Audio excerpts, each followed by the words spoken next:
The world of software is changing so fast that even, the top developers are saying they feel completely lost. Absolutely. Mm. The game isn't about writing perfect code anymore. No. It's about orchestrating this unpredictable AI layer. So we have to ask, what does that new baseline for professional actually look like? Welcome to the deep dive. Today we're looking at sources that really map out the foundation of next-gen AI. We're talking about the literal energy that powers it, the automation flows that build it, and, well, the identity crisis hitting the people who make it all work. And our mission today is to unpack these three huge interconnected shifts.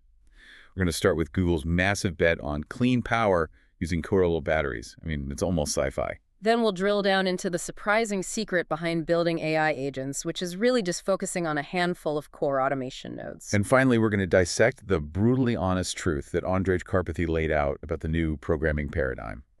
It's forcing developers to become managers of chaos. Okay, let's unpack this. Let's do it. So our first source gets right to the heart of the problem. For any company trying to build AGI, energy, you need massive, nonstop, carbon-free compute, 24/7. And the old ways, lithium, rare earth minerals, they just can't scale. Not cleanly enough, not fast enough. Yeah, and the supply chain for that stuff is a huge headache.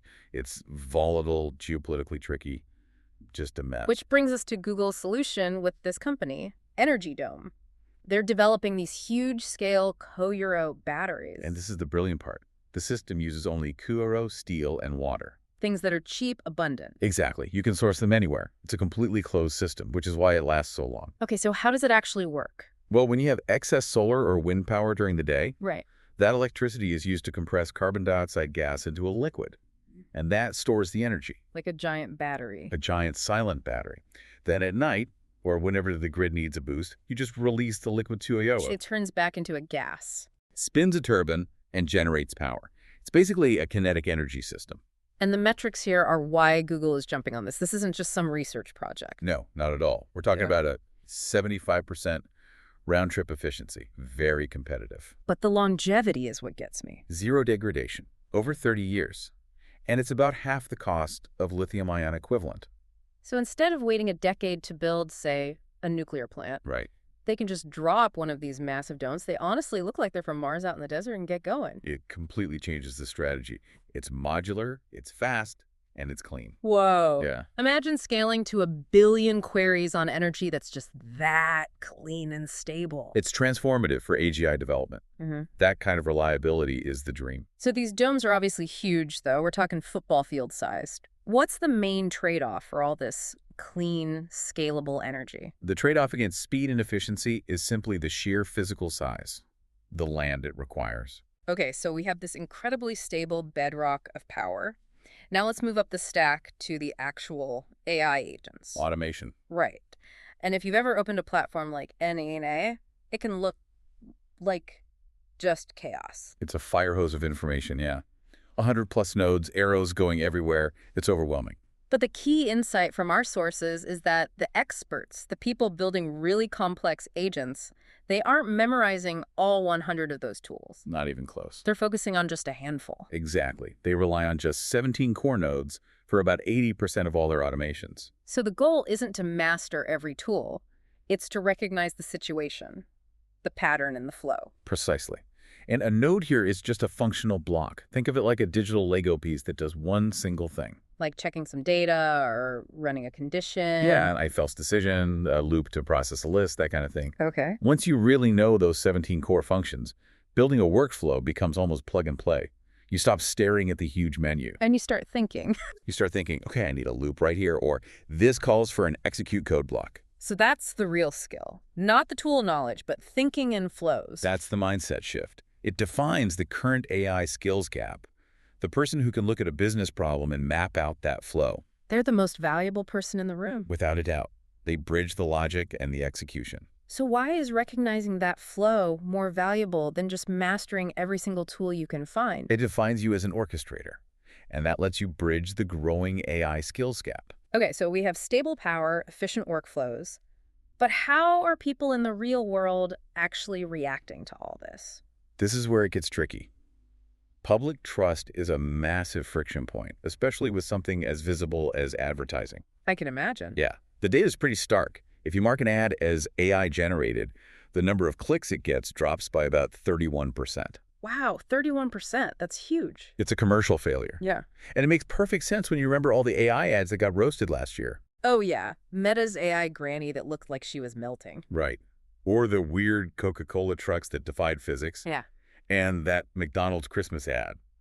A total mess. That uncanny valley effect is so powerful. If something feels off, people just pull back. Exactly. And that suspicion is reflected in the numbers. But, while the public is cautious, AI deployment in other areas is still moving at lightning speed. Right, like NVIDIA just dropped a new free guide on how to fine-tune your own LLMs locally. And an LLM is just a computer model that generates human-like text. So that's happening at the developer level. And then you have the really weird stuff. Like the Chinese AGIBot? Yeah, renting out humanoid robots for weddings and concerts. The future is definitely here, ready or not. And the money is still there. We saw that in India, AI startups raised over $600 million. So the investment is flowing, but Investors are getting pickier. They want to see practical, real-world value, not just blue sky promises. which circles back to the ad problem. They need agents that work, that are reliable, and that don't creep people out. So with this negative reaction to ads, does that mean consumer-facing AI applications are going to slow down? I don't think they'll slow down, but it will force much higher standards for transparency and practical value. That pressure for reliability brings us to our last segment, the human element, this programming identity crisis. Yeah, we have to talk about Andrej Karpathy's post. For anyone who doesn't know, he's one of the most respected minds in AI. And he posted on X, just being brutally honest, saying he's never felt so left behind as a programmer. And millions of developers immediately responded saying, yes, that's exactly how I feel. The issue is this quiet takeover of a new programming paradigm. The job has fundamentally changed. The old way was so predictable, so logical. Write code, test it, debug the syntax, deploy. You were in complete control. The job is almost unrecognizable. You're prompting LLMs, orchestrating agents, wrangling all these different tools and APIs. The work isn't debugging your code's syntax anymore. It's debugging the AI's behavior. And that's because of this new abstraction layer that tools like ChatGPT agents have created. Right. Yeah. And because of that layer, the whole vocabulary has changed overnight. If you don't know terms like MCP or LSP... You're already behind. Exactly. And MCP is just the model control plane, what decides which tool the AI should use. Yeah. LSP is large-scale prompting. And then there's context and memory. Context being the info for a single task, and memory being the history over a whole conversation. But it's not just learning new words. It's the unpredictability of it all. That's the core challenge. You are no longer writing code that does exactly what you tell it to do.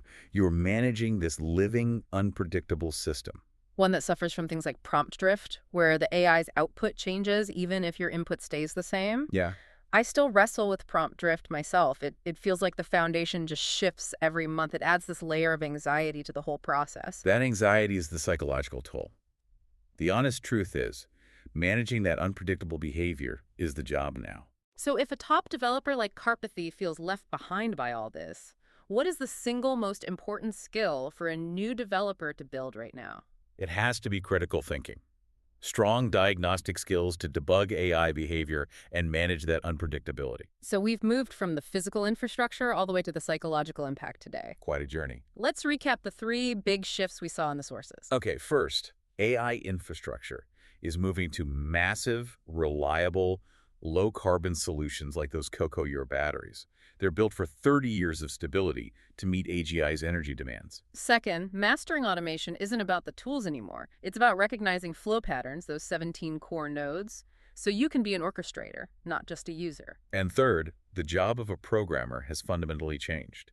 It's now about orchestrating and debugging this unpredictable AI layer. It's a shift from being a craftsman to being a manager of chaos. Knowledge is power, but it seems like all the sources suggest success now comes from being that orchestrator. We saw that continuous, stable energy is critical for AGI, and yet the developers building on top of it are struggling with this new, unpredictable software layer. Which brings us to a final thought for you to take with you. Yeah.